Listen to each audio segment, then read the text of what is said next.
Welcome, and thank you so much for your participation on this these crucial matters that we'll be discussing today.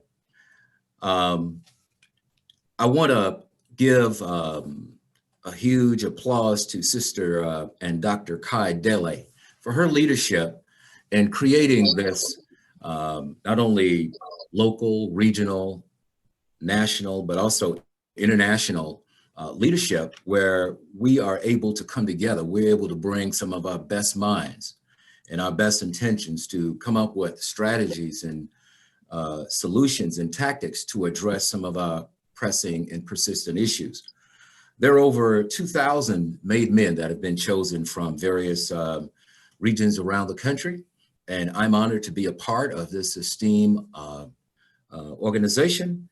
And before we move further, I'm going to just share a little bit about who I am with you. I'm a public health strategist and also the founder and the executive director of the Males Plays program. And we'll do a round robin, and we'll do a quick introduction of our esteemed Charlotte Dream Team. And before we do that, though, I'll have my fellow chair and comrade, Brother Cecil Burrowes, to introduce himself, and then we'll do a round robin. Absolutely. Good evening to all who are able to participate. We really appreciate you dedicating some time to some pretty weighty topics from within the Charlotte market. Happy to be a part, and thank you, Kai, for opening up the channels to have this type of dialogue and considering Charlotte's voices in the overall goal. My name is Cecil Burrowes. For those that haven't had a chance or pleasure, I think a majority of y'all only have had a chance of connecting with. I am a senior vice president with Wells Fargo Bank here, based in the Charlotte market, and also the CEO of a men's support group tied in with styling and etiquette called the Benedict Society, also based in Charlotte. My pleasure to join you this evening. Ashe. Thank you, Brother Cecil. All right, we'll take it around the horn. Let's start with Sister Chantelle Bynum.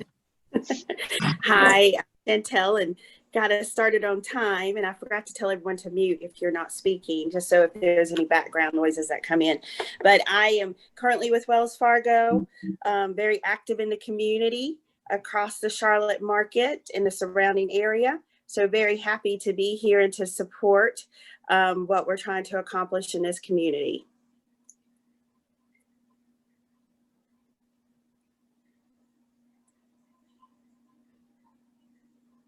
Not everybody at one time. Let's go, Brother Wilson. Mute myself. My name is William Wilson. I'm a celebrity clothing designer here in Charlotte. I was formerly in NASCAR. I won 3 NASCAR championships as a pit crew member. I was the first African-American in history to win a NASCAR championship. My rookie year, my second year, I was the only black guy on pit road. I'm also in the North Carolina Military Veterans Hall of Fame. I was in the Navy for 8.5 years. I just opened a new location, which Brother Burrowes has graced me with his presence at my new shop in Myers Park, 11 Providence Road. I'm the personal tailor for D.L. Hughley, Eddie Griffin, George Lopez, Oscar De La Hoya, Justin Timberlake, and a host of other people.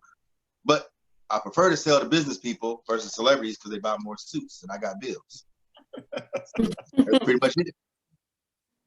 And I'm a Razorback, so go Hogs. There you go. Oh, wow, that was pretty good. Yeah, I'm sorry, I'm going to jump in here. This is Stephen Myers. Couple of past presidents from the 100 Black Men in Charlotte, currently run a real estate brokerage firm in Los Angeles and also Charlotte, and also have a mortgage division as well, licensed in 16 different states. So kind of got involved with TMM through the 100 Black Men in Charlotte, and looking forward to serving in any capacities that I can. Myers, good evening, sir. Okay. Good evening. Yeah. I'm Kim Caldwell, also a public health strategist with Mecklenburg County Public Health. I focus in priority populations as it relates to tobacco control and prevention. So I get to focus on each population individually, so they get 100% of my attention. The number one goal is to reduce and eliminate tobacco use in young people, so that they can be in a new life that's tobacco free. And I'm glad to be here, and I certainly would love to be part of this in the future.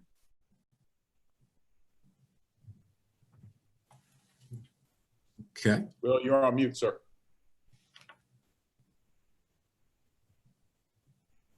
Brother Will. Yeah, I think he's trying to unmute his line. We can't hear you yet. For me? No, there's another No, Will. the other one. We can hear you, Brother Wilson. I think your line's now unmuted.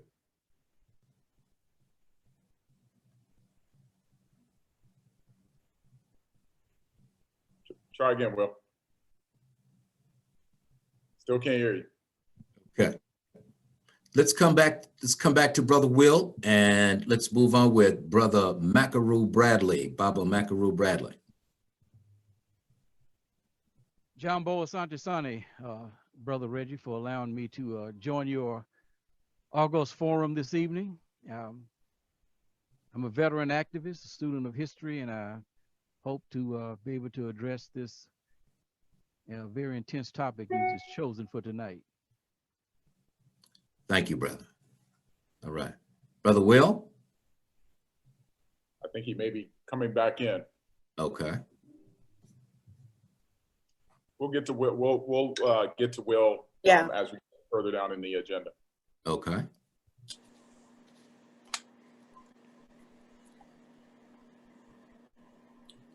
Okay. He's coming back in right now. Okay. Let's see if it connects his audio. Will? Mr. Carruthers, can you hear us? There he is. We can't hear him. Still can't hear you. We heard you earlier.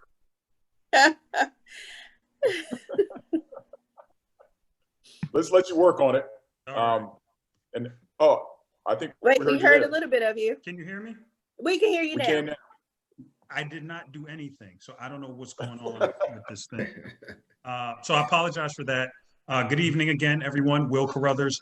I am a Senior Vice President, Senior Finance Manager at Bank of America. Recently relocated back to Charlotte about 2 years now. So looking to get back involved within the Charlotte community. So thanks for having me on. Excited to work with you all. Thank you, Brother Will. Okay, and our esteemed leader and founder, Dr. Kai Dele. I think Kai is on. She's on 2 Zooms at once. Okay, all right. So, yeah, she's on a different panel, which she'll join us later, maybe for the second session. Okay, so I'll turn this over.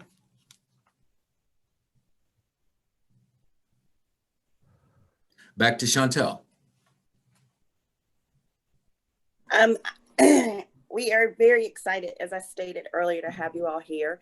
And we are about to, Mr. Singleton, if you do the honors of introducing our speaker this evening, I think we can get started. I think without further ado, we're excited and ready to have some conversation. Ashe, it is indeed an honor to be able to not only bring Baba Macaroo Bradley here. I've had the great fortune to learn so much from him over the years. Not only is he a prolific historian, I think Charlotte's most important historian, not only because he knows the facts, but because he's also able to properly interpret history and provide solutions, very practical solutions for many of our challenges.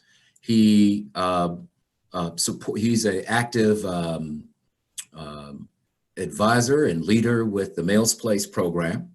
He's led initiatives with our rites of passage programs and helps to teach our young men the value and the importance of ceremonial libations, and he teaches history for us. And so, my dear friend, Baba Macaroo Bradley, I'm honored to have you.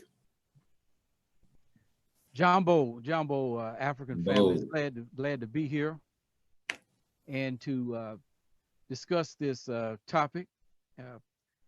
it's quite a lot for 15 minutes, but we'll do what we can to address it. Just a few things about me.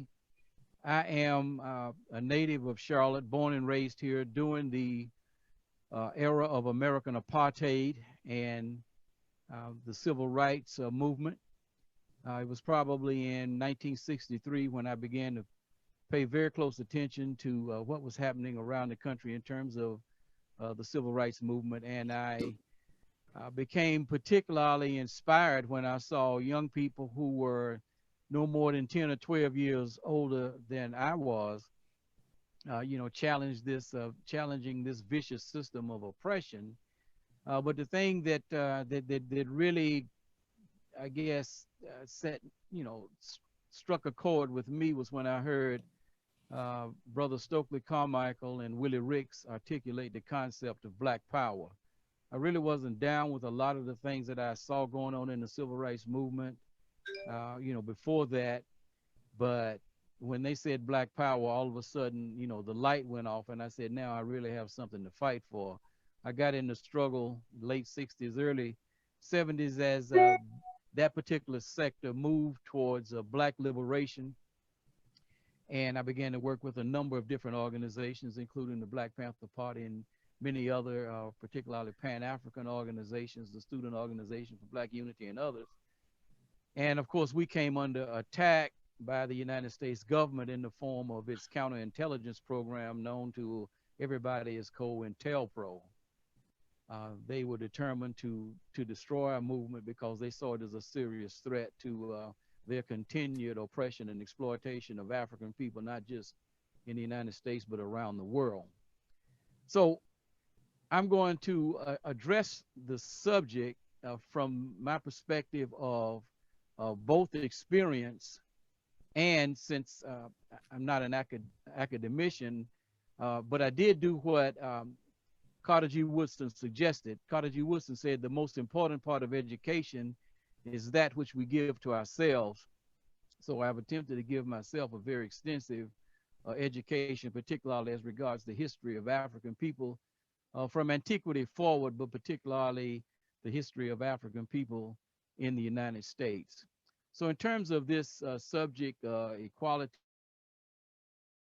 equity, racial justice, and police reform, obviously a very broad subject, I will start with 2 points and try to connect those 2 points based on, you know, where our history is, and for us to try to understand exactly what we're dealing with here in 2020.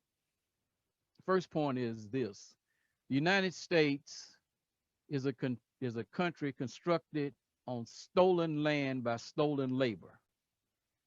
These were massive crimes against humanity, theft and genocide, for which the United States, until, you know, this particular moment, remains unrepentant, largely because it never regarded the people that they were committing crimes against as human beings, and still largely don't, and because no one has ever had the power to force them to pay for the crimes they committed, unlike Germany after World War I and World War II.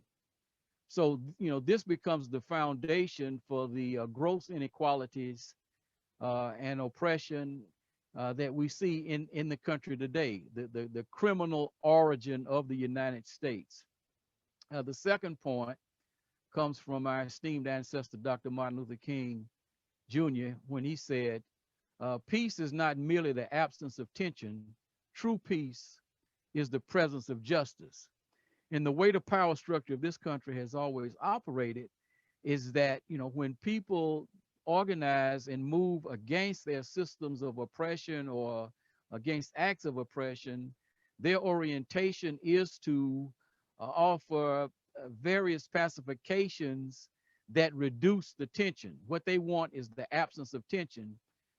They've never, maybe with the exception of one brief period, attempted to bring about the presence of justice, because quite frankly, to bring about the presence of justice would require this country to have a fundamental alteration of the power relationships between the various groups who reside here.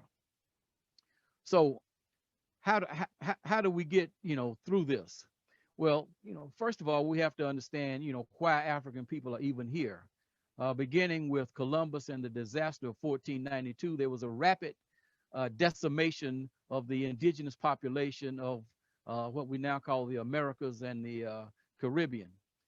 Between 1492 and 1600, 56 million, I want to repeat that, 56 million people died in the Americas and the Caribbean. And this was even before Europeans launched their invasion of what we now call the United States and Canada, which probably added another 15 to 20 million people, to that death toll.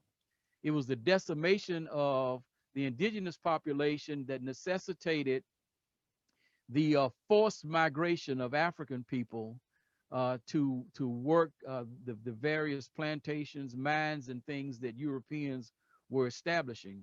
Our history, of course, as everyone knows, begins with the landing of the 20 and odd in Virginia in 1619, 401 years ago. We can look at the history of African people in the United States as a history of dealing with cycles of white supremacy interspersed with periods of incremental reforms. So we went from chattel slavery to the reforms of Reconstruction, to the second cycle of white supremacy, American apartheid known as Jim Crow segregation, to the reforms of civil rights, to now the current cycle that we're dealing with, which Professor Michelle Alexander calls the new Jim Crow. That captures part of it, but not the total essence of it, but it will suffice for, just a word to capture, what we're dealing with. So for 246 years, African people were the engine of this economy, producing enormous profits and wealth for the oligarchs and the government of the United States and its various states, wealth which was transferred from one generation of white people to another, with African families receiving zero for the amount of wealth and the amount of profits that they were generating. Okay, so this is the beginning, of course, of the inequality that we see today, because that situation has never been corrected. Following American apartheid, following the chattel slavery, the United States had an opportunity to become a multiracial democracy. The period that we know as Reconstruction, I say it was probably the best opportunity, because there were a group of politicians, the radical Republicans.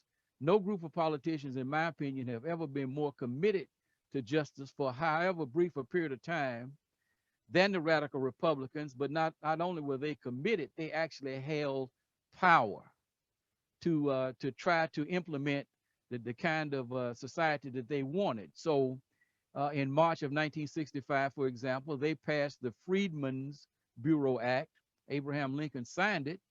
And many people don't know this, but the Freedmen's Bureau Act actually called for people of African descent to receive up to 40 acres of land. Of course, they had to initially pay rent on it and taxes, but they could eventually purchase it. And we know that, and I'm sure Reggie knows this because of a lot of his work with Black farmers around the country. By 1910, African people owned up to 19 million acres of land in the United States. Now it's down to about 3.6 million acres of land. So, when we look at, the whole thing about 40 acres and a mule, obviously it was undermined and overthrown, but the radical Republicans put it in place. Reconstruction was overthrown by the Compromise of 1877, which initiated a period of lynchings, often for economic purposes, as our esteemed ancestor Ida Wells Barnett points out. Racial massacres in various cities and communities around the country. The wholesale destruction of Black communities and towns. Of course, everybody knows about the destruction of Black Wall Street in the Greenwood community of Tulsa, Oklahoma. But there were a number of places where this took place. Right here in North Carolina, in Wilmington in 1898. one that a lot of people don't know about, took place in 1920. In fact, it was, I think, November 2nd, 1920, the Election Day Massacre in Ocoee, Florida. African people owned thousands of acres of valuable land where they had orange groves that were generating tremendous profits, and they had a very prosperous community. And the white supremacy dynamic used an attempt to vote as an opportunity to take that land, actually drove every single African person out of the community and stole all of the land. So, you know, we saw during American apartheid, the blatant discrimination of the Roosevelt administration as a result of the New Deal, redlining, you know, racial, you know, segregation in housing, et cetera, et cetera. All of this led to, of course, the civil rights movement, which most of us know about. People, you know, use the date December 1st, 1955 because of the actions of our esteemed ancestor, Mrs. Rosa Parks. But, you know, that massive struggle did result in reforms, particularly, you know, the Civil Rights Act, Voting Rights Act, Open Housing Act, et cetera, et cetera. So what happened with the collapse of Reconstruction is that with the Compromise of 1877, we have a clear date as to, you know, when we can say, well, we know this is when the second cycle of white supremacy was initiated.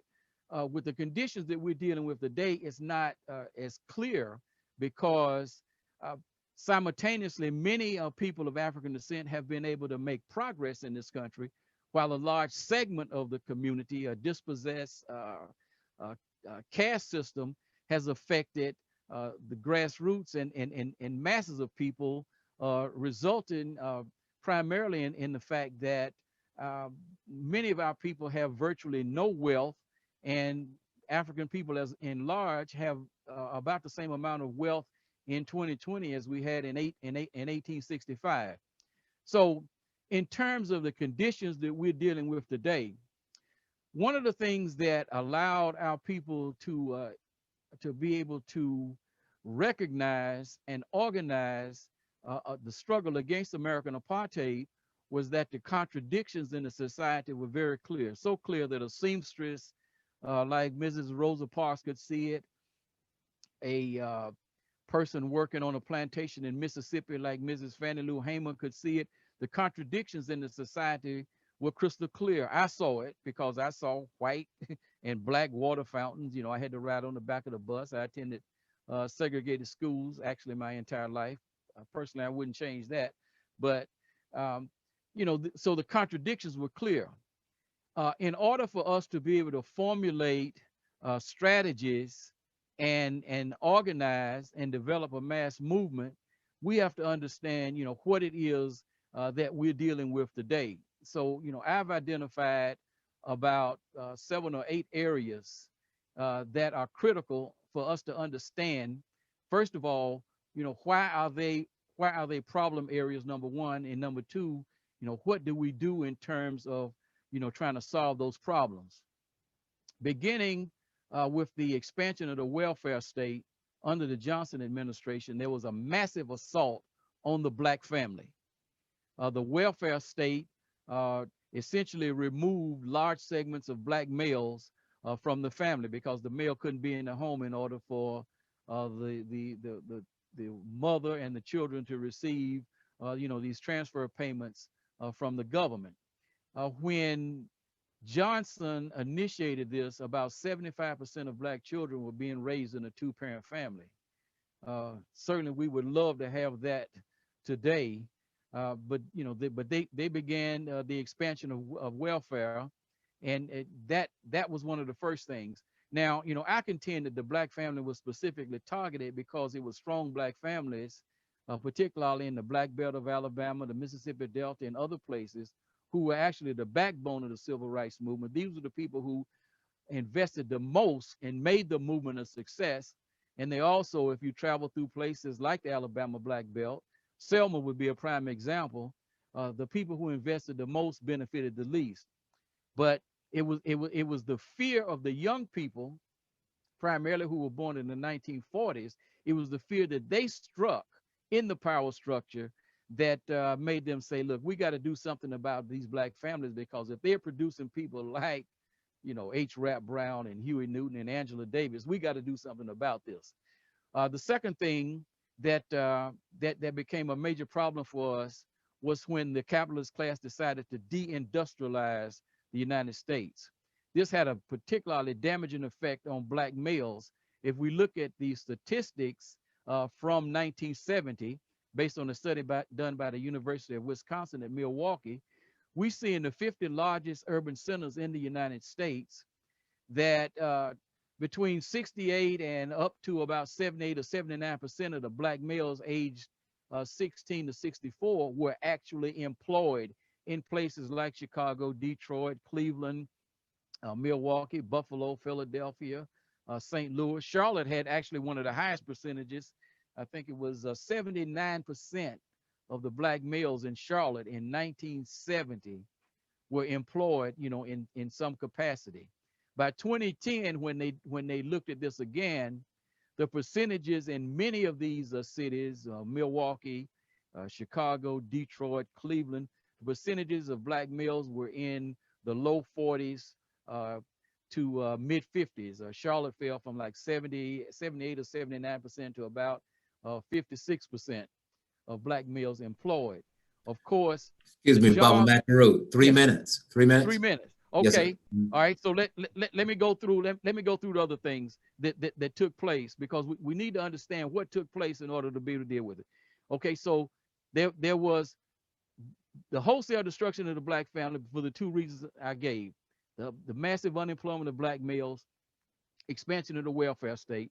That was followed by the FBI's war on the Black Liberation Movement, which wiped out a whole cadre of leadership, beginning with Malcolm X, Martin Luther King, Fred Hampton, Bunchy Carter, and others, followed by the first phase of the war on drugs by Richard Nixon and Ronald Reagan. And when you couple that with the crime bill that was introduced by new Jim Crow Joe Biden and signed by sick Willie Bill Clinton, that resulted in mass racial incarceration.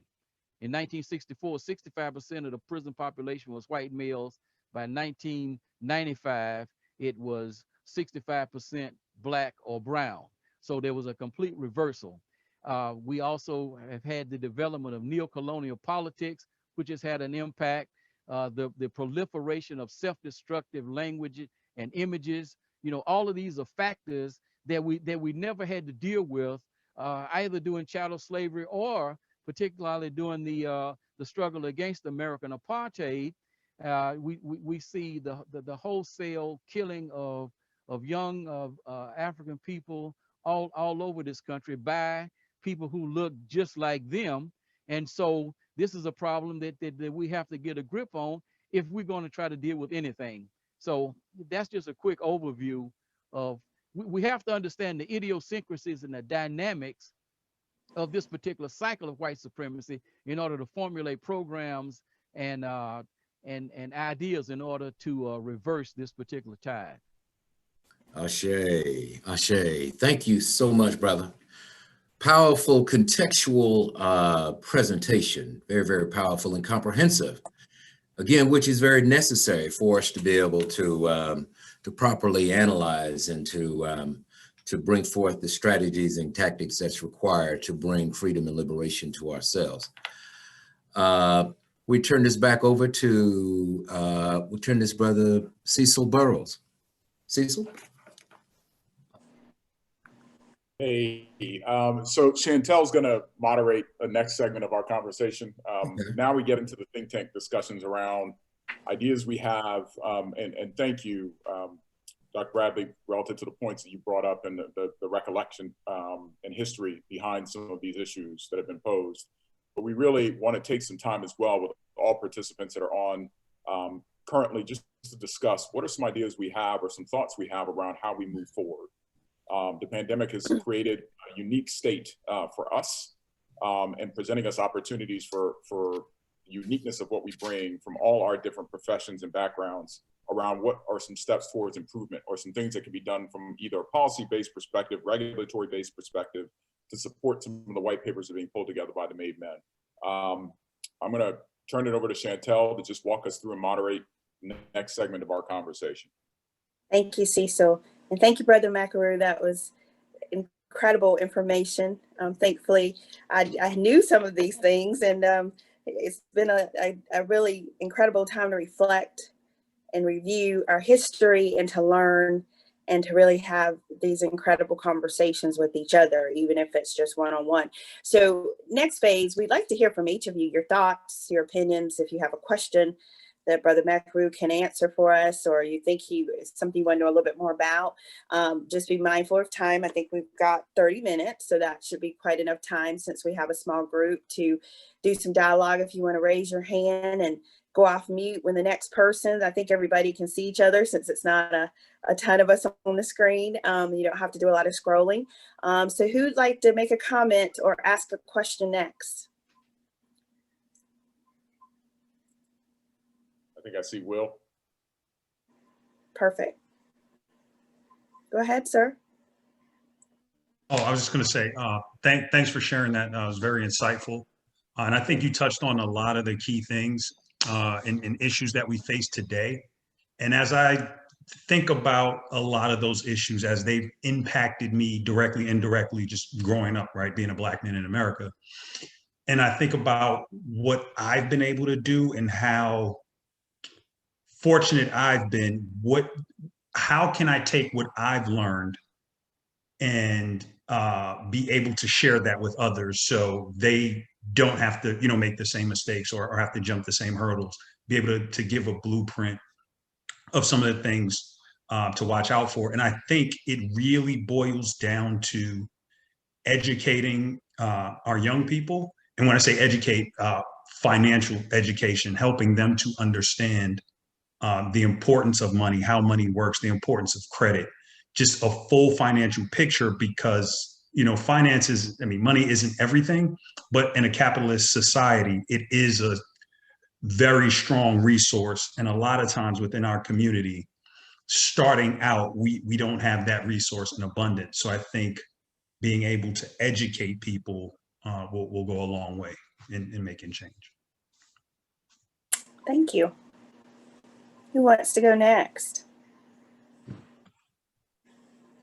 Kim and Will? Other Will? You can go ahead. Thank you. Brother McAroo, thank you for that. I was taking lots of notes, and I don't know if you gave a title to it, but I wrote down the title of Cycle of White Supremacy. So that's the title I gave your 7 topics. And the first one really stood out to me with the massive assault of the Black family. And I reflected on a conversation that I recently had with someone that works in marriage and family therapy. And she's in her 60s. And she shared with me that there is no, I believe I'm using the correct language, certified marriage and family therapy courses at any of our Black institutions. And so she shared that with me, meaning you can't go to any of our HBCUs and become a marriage and family therapist. You have to go and you have to go somewhere else. So are we giving the illusion that Black families don't matter at HBCUs? And that sat with me, and that conversation was maybe 2 weeks ago. And I'm still thinking about that conversation. And when you started out with the massive assault of the Black family, these things are hidden in plain sight. They're right there in front of us in terms of the destruction of the Black family and where we are today. So I don't have a solution to that number one thing, other than I would like to say we need to have these courses and be able to earn degrees at HBCUs. I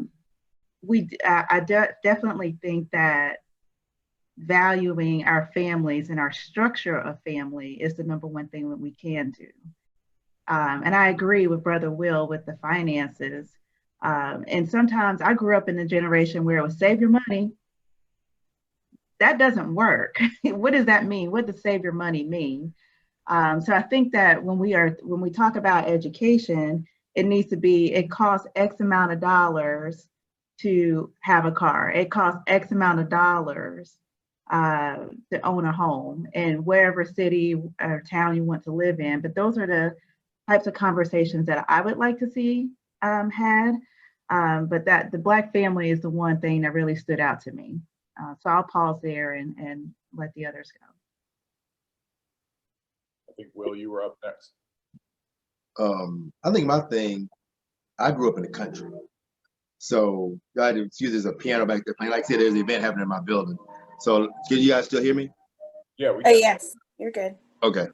I grew up in the country, so I kind of see certain things different. There's some things I just didn't experience growing up that a lot of you guys grew up in the city did. So, but my thing is, I think when I talk to not just kids, when I talk to grown adults, we need to really figure out the why of certain things. Separate wants, needs, and the why of both. So, like when I think it's Ms. Caldwell said about knowing the price of a car and knowing the price of this. I think sometimes they know the price. It's just they don't necessarily know the value of it or the cost of it. So I feel you there, but I wonder sometimes, like, why do we want this particular car? Why do we want this particular this? Why do we want some things? Because if you don't know, sometimes you don't know why you're buying. It's hard to teach somebody the difference between buying, spending, and investing. I don't know why they're doing any of the three. Because the amount of people in a month that tell me, well, you need to go out and buy you a new car. I'm like, why? And they'll tell me 9,000 reasons. Like, why should I put myself in debt? Not necessarily in debt, but why should I set aside money to pay for something I don't necessarily need? I could put that back in my business and turn that $1,500 into $4,500. So I think there's a lot of languages that we're not taught overall. The language of business. Cecil and I have discussed this before.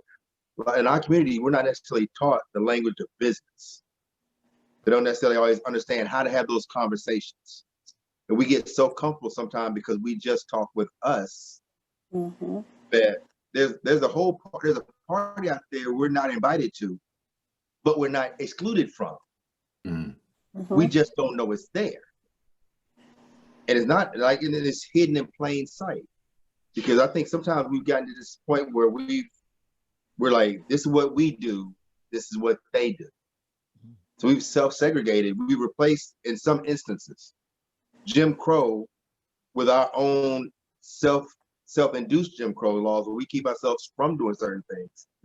So until someone cool does it, no one played golf. Michael Jordan was playing golf his rookie year, but nobody else played golf. Then Tiger Woods got good at it. Not every Black man want to swing clubs.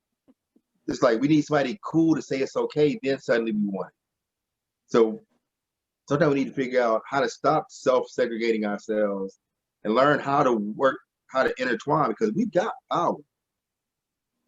We've got power, but sometimes our default, when we don't understand, our default is a mental exclusion. They don't want us there. They don't want us here. The amount of events I've been to where I'm the only brother there, and they'll ask me like, why don't more Black people come? We invited people at the job. We invited people at work. We made it open to the people at the company, and they won't come. So sometimes we have to, I think it could be something that happens systemically beforehand that's been passed down that we don't go into those areas. But there's a lot of things that are open and available to us that we don't get a chance to see, and we can only speak and grow from the things that we experience and expound on. So if we go somewhere, we see it, we realize, wow, the same conversation me and Will would have, me and Buffy will have, or me and Cecil will have, Bert Archibald would have.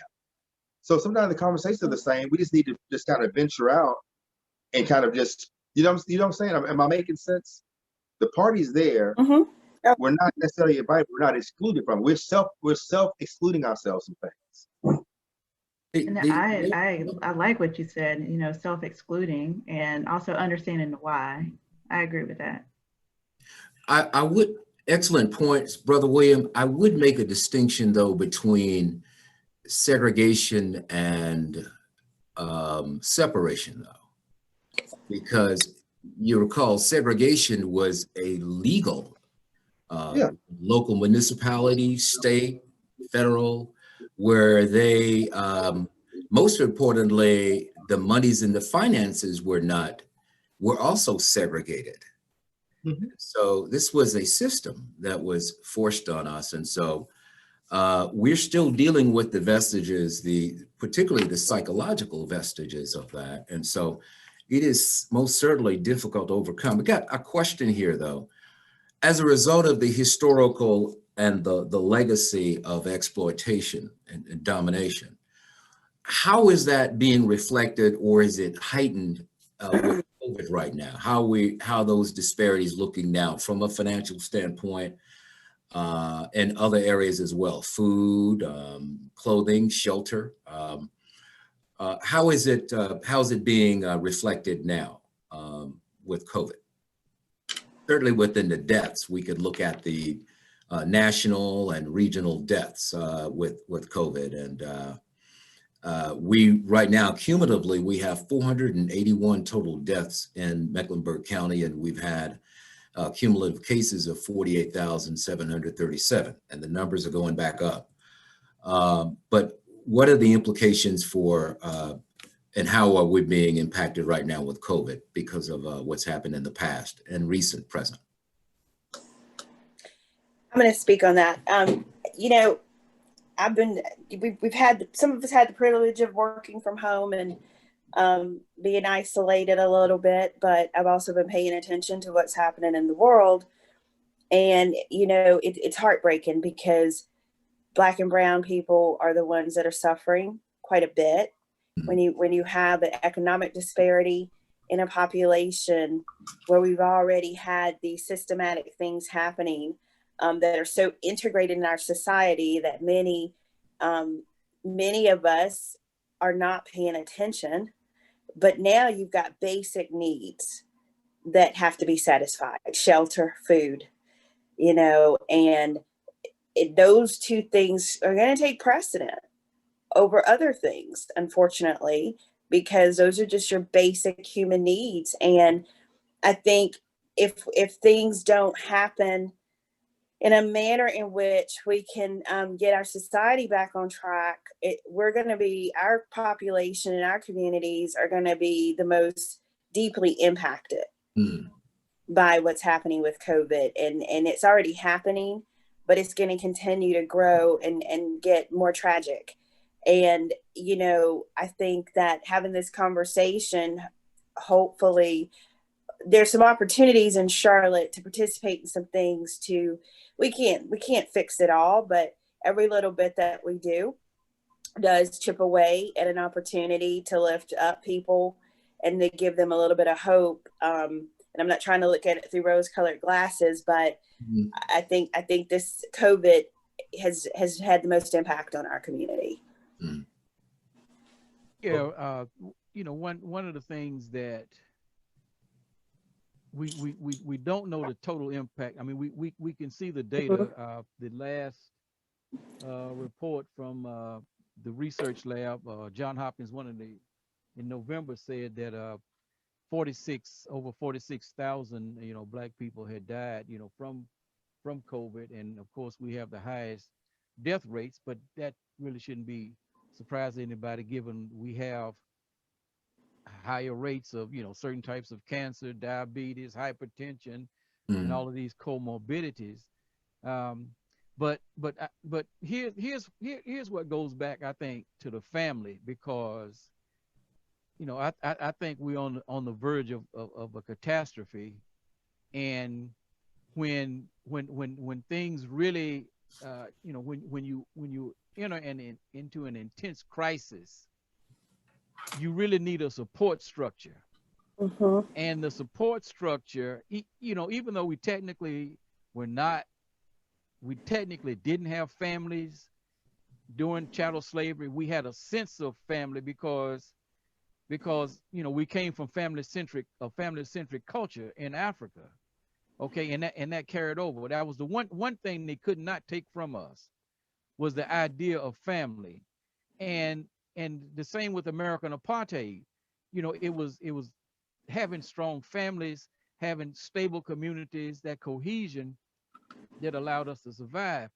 I think that we are in a particularly vulnerable position because at some point they're going to say, okay, right now there are 50 million Americans that suffer from food insecurity. 17 million of those are children. I don't have a breakdown on how many are people of African descent. 30 million people are facing evictions on January the 1st. If you know, if these clowns up there on Capitol Hill don't come up with some kind of something to prevent that. There are about 21 million people, you know, either unemployed or underemployed. You know, and a large percentage of those, I think about 17, 18 million, you know, having been kicked out of work or are working less since, you know, the pandemic started. And we were already suffering massive amounts of unemployment, you know, particular, you know, segments of our community. So, you know, I think that this is another critical point where the one thing that we need to survive is missing, and we're going to have to come up with some kind of alternatives. There got to be some kind of something, you know. I mean, just like, you know, the mail place, you know, fills a void for, you know, absentee fathers, for example. You know, churches or some groups are going to have to step in because, you know, at what point do they simply say, okay, you know, you all are on your own now. I mean, you know, we've done all that we're going to do. And, you know, I just want to say this one thing about, you know, the point that Sister Caldwell made. One of the things that that is having a particular impact is that statistics show that Black females give birth to more males than females, but by age 18, there are more Black females than there are Black males. Not by age 65 or 45 or 55, by age 18. That shows you how many of our youth are being killed, right? Or are dying, you know, from reckless behavior or for whatever. And as Black females, you know, move through their 20s and 30s, what we see is that a lot of our women who we would most want to be mothers based on what they've accomplished don't have any eligible partners. You know, we call this, you know, the 2-3 million missing Black men. And so, I mean, this is why, you know, the trying to reconstruct these families. And, you know, I mean, I have it within my own family. I have this problem myself, that I haven't been able to reach people that are closest to me. So it's a massive problem in terms of trying to move forward. In fact, you know, the birth rates of African Americans are declining as a result of this. So, you know, it's hitting us from every angle. But we were already on target to have zero wealth, I think by 2040 or something like that. And, you know, I was a person who I experienced, you know, my home was foreclosed on as a result of the 2008-2009 recession. We had a massive loss of about $250 billion of Black wealth was lost as a result of the shenanigans they played at the New York Fed on September 15th, 2008, when they let Lehman Brothers collapse, and the tent cities that erupted around the country then. What we're looking at now is even a greater catastrophe, in my opinion, and I think we are at a most vulnerable period in terms of being able to respond to it. And, you know, I mean, the crisis is on us now. We don't have any time to not act. And I would also add, Baba Makaru, in addition to, I would add the value and the importance of those socializing institutions that socialized us and taught us who we were and what our responsibilities are, told us what time it was, what culture it is. And so you mentioned the schools, you mentioned the communities, the churches, the universities, the universities, and certainly the time-honored socializing mentorship programs, Black manhood training and Black womanhood training programs. I think they all play a role in pulling and organizing our people together.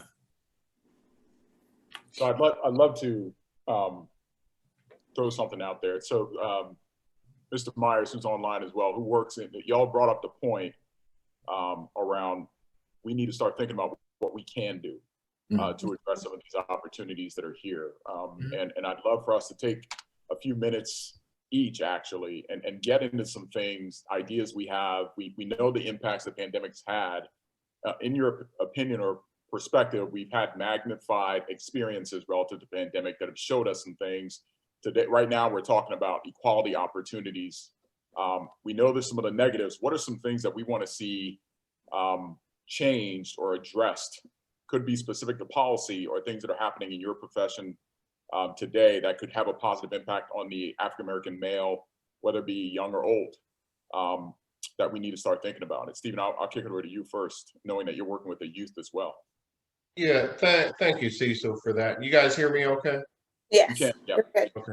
Yeah, thank you, Cecil, for that. I think that we've had some great content come through, and I think that the thought is, what can we do as the group that's on this particular call to help this particular community, right? So from the 100 Black Men in Charlotte perspective, we're doing online Zoom calls with the kids, trying to keep them engaged in various things.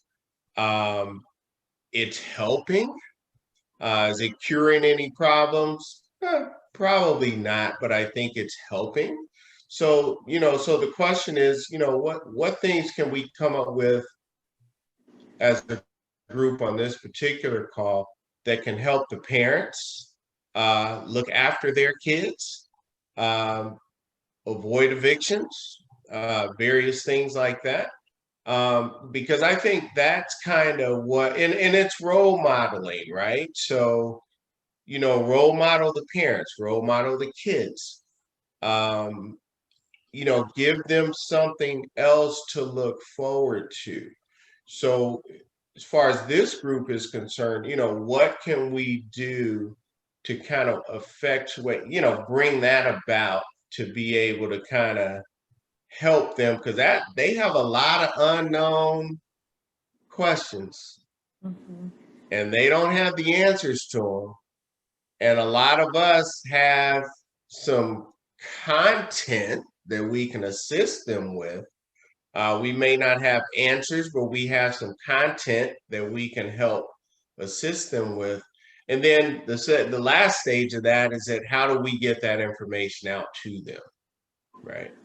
So that's kind of what's running through my mind as I've listened to all of the comments today is, how do we actually help these families with who we are and what we know? And how do we do that? Thank you, Cecil. Well, from a banking basement, and I'll go Will Carruthers. From a banking-based perspective, there's quite a lot that we do in the communities today. Banks, on a consistent basis, devote a lot in community development opportunities, et cetera. I know B of A, I know Wells Fargo, a lot here in the Charlotte community have done quite a bit with their community development offices specifically.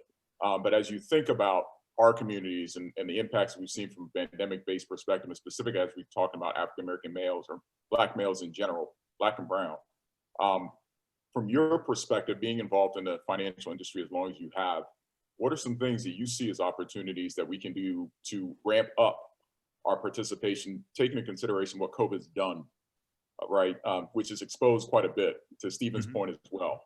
A lot of people are doing things. The question is, how are we doing them more effectively and efficiently than we have in the past? What thoughts do you have there?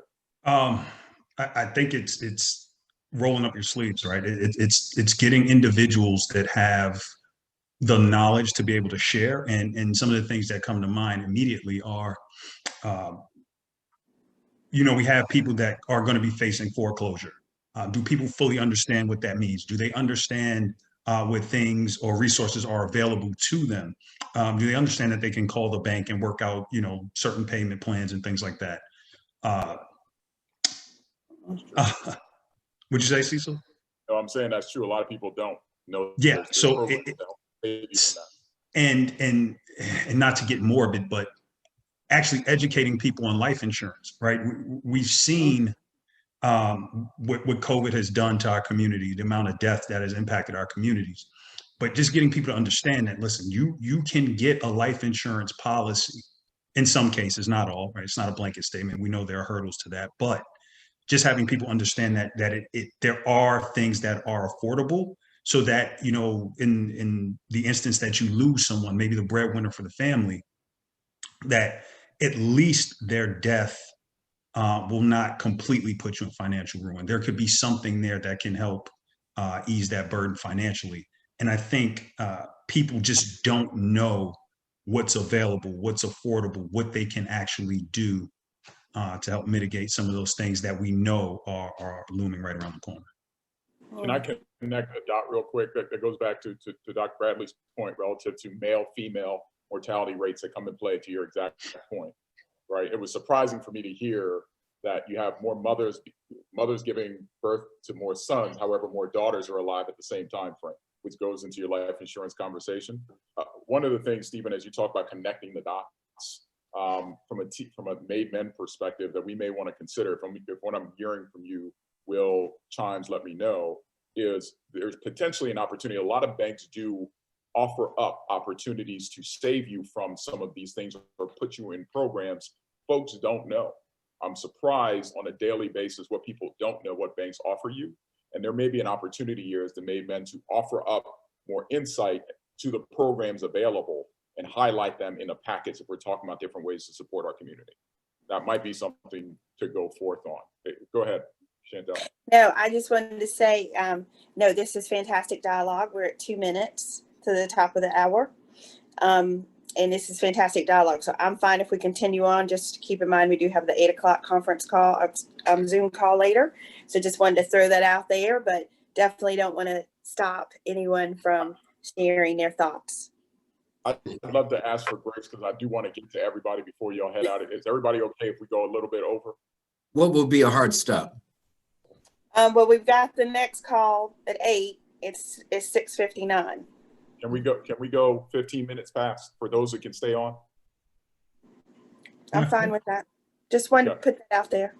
Thank you. Thank you for doing that.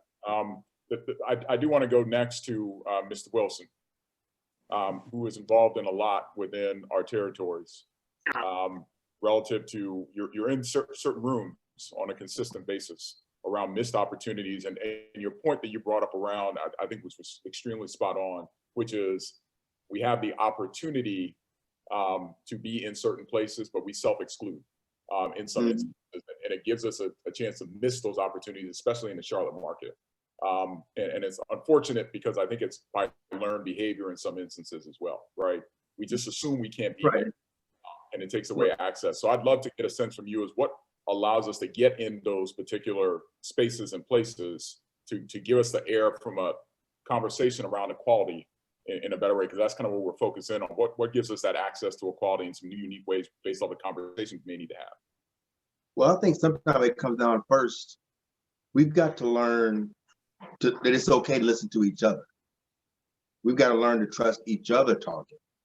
You know, Cecil, you have a wealth of financial information, but you can walk into a lot of Black households and give them the straight, uncut, raw truth. And so many of our families are systemically taught to not trust you because you don't talk.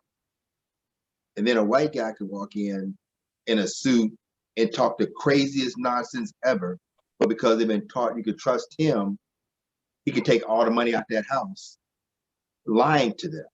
So we've got to learn, we've got to teach each other that it's okay for us to work together, to talk with each other, to learn from each other. And sometimes, especially as men, our egos are so huge that we want to. I remember I was talking with Steve Harvey, and when he wrote had that book, you know, like Lady Think Like a Man, whatever.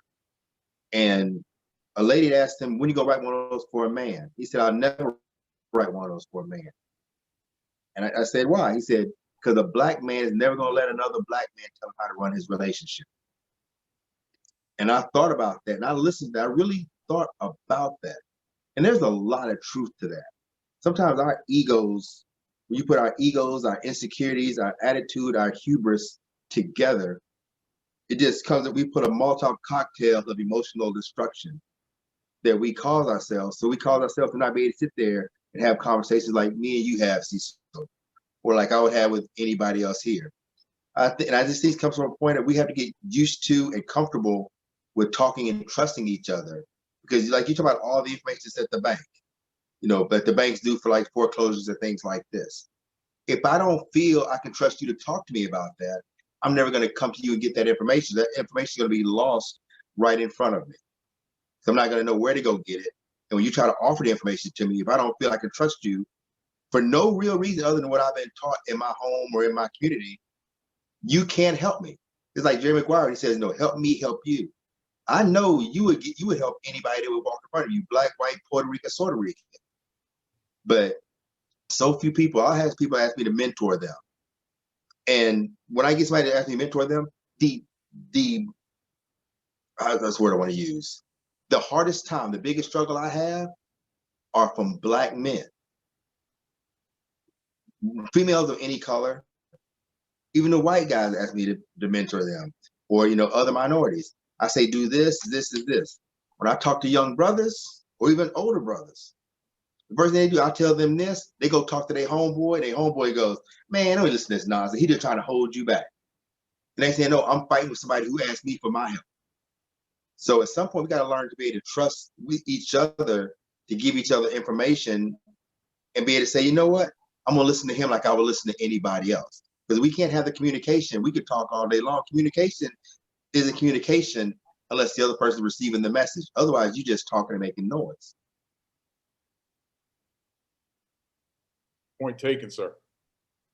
So, Mrs. Caldwell, I'd love your take on, as a mother, a sister, from a black and brown male perspective. You've seen the impacts that this pandemic's had on us in general. What are some things you'd like to see improved upon, whether it be policy related, or in general, how things may be treated in the industry, whatever that industry may be, or even in your profession, that could potentially have a positive impact that we come out of this on the right side, and different ways that we can influence that within our community from a think tank perspective? Well, thank you. And I will say I'm a daughter, a sister, a niece, not a mother yet, maybe one day, and a granddaughter, and definitely a friend to many, many people in the community and outside of the community. From a policy perspective, I work in local government, so oftentimes people don't trust us either. And it's confusing when you see Black people in government, but yet I'm on this panel, right, talking to you all, and you don't know if I'm talking outside of which mouth I'm talking outside of. So certainly looking at policies and asking yourself, does it make sense? I specifically work in tobacco control right now, and I'm amazed at what the tobacco industry used to say about Black people, and in plain print. Back in prior to 1999, they would specifically write in letters, and well, they didn't have email, but type it up and send it to each other, which were typically white men in these leadership roles, spelling out how they would target Black men and Black women. So after 1999, after the master settlement lawsuit, it's very difficult to find that information. And they still are targeting us just as equally, but it's coded. So taking policies, sitting down with your with people like us on this call and say, does this make sense? There are oftentimes there's loopholes right there in front of you, but it gets passed. It just gets passed right under your nose. For example, one of the policies that I've been questioning is why in CMS schools, if someone gets caught with tobacco, you know, the second offense is in school or out of school suspension. That doesn't make sense to me. We have the second largest school system in North Carolina, and you mean to tell me that this is the direction you want to go? Maybe they stole it from their parents. Maybe they stole it from a friend. Maybe it's the 18-year-old selling to the 15-year-old. So we're, over time, those things are getting reevaluated, and they're calling it alternative to suspension. I see it as a way, if we didn't correct it, it's another way to keep slapping Black boys with more hurt, more trauma until they enter into the prison system. And then they enter the prison system for selling, a little bit of marijuana. That makes no sense. They shouldn't have to go to prison for that. So just getting more involved in policies that, even if it's a small policy and it only affects a small group of individuals, just take a look at it. And I'm speaking about tobacco. However, I know there are bigger issues that we're talking about right now. However, what I will say is, if you start using these products, it leads to a life of addiction. If you lead to addiction, my Wells Fargo team, it's more money out of your pocket, right? If you're addicted to these products, it's a cycle. I'm not saying that we have to start with tobacco, but what I am saying is start looking at policies that are affecting us and see how you can get involved and how it can make sense. I'm reviewing a policy right now with the property here in Charlotte, an apartment community, where they're asking their tenants to sign a smoking addendum saying they're not going to smoke in the property. And I read it, and it's not incomplete, and these people have been signing it for years. For me and my work, it's a slam dunk win, because I know we have the ability to work with that property and say it has to be corrected because it's not equitable.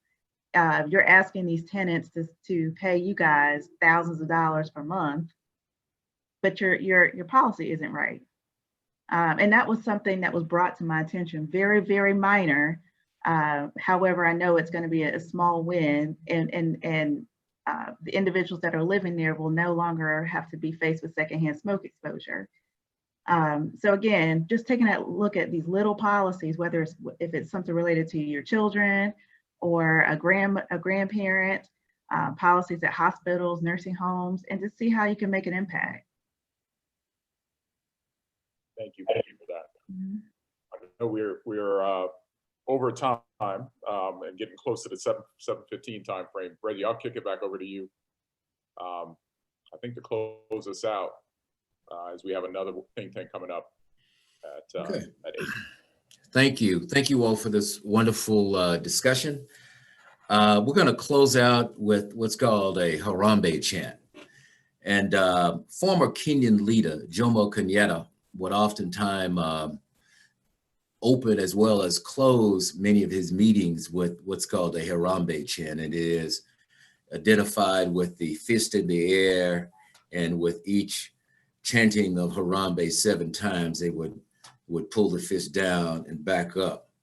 And so Harambe is a Kiswahili word that means to pull together, to work together, but to fundamentally pull together in the same direction around the same time. So it speaks to unity. And so I'd like to ask that we all participate in the Harambe by raising your right hand like this, your right fist, okay? And your fingers are all independent upon one each other, but when you bring them together, they form a powerful source there.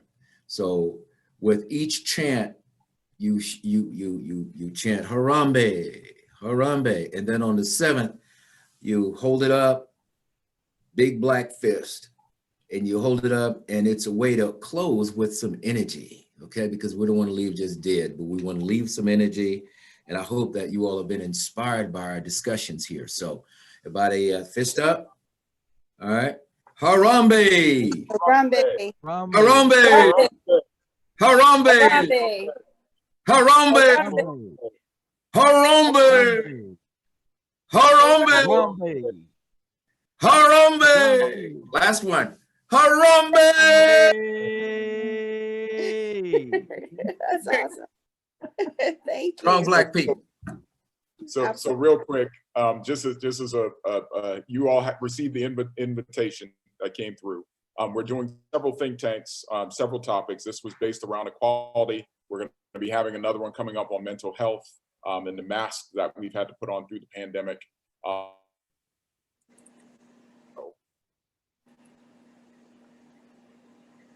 Together, the end of it, You're on delay. sites Brother be Cecil, included in. You're on a delay. Yeah, you kept. Oh, my internet got unstable real quick. Can you hear me now? Yes. Okay. Just what I will say is this is being compiled into works that will be leveraged to develop white papers that will be going out to regulators. We'll have, again, further conversation with other groups, compiling that bit of data. So think about that as we go into our next conversations, which will be very proactive and purposeful as we further engage. We really want to thank our speaker, Dr. Bradley, came on today, and all of you for participating as well. Please, if you have other points that weren't covered on this in this session, include that in an email back to Dr. Delay so she can leverage those as they're compiling those white papers as we referenced before. As Stephen referenced, these are really, the target here is to come up with some insightful dialogue around different things that we can do to solve. We did a lot of discussion around the current state.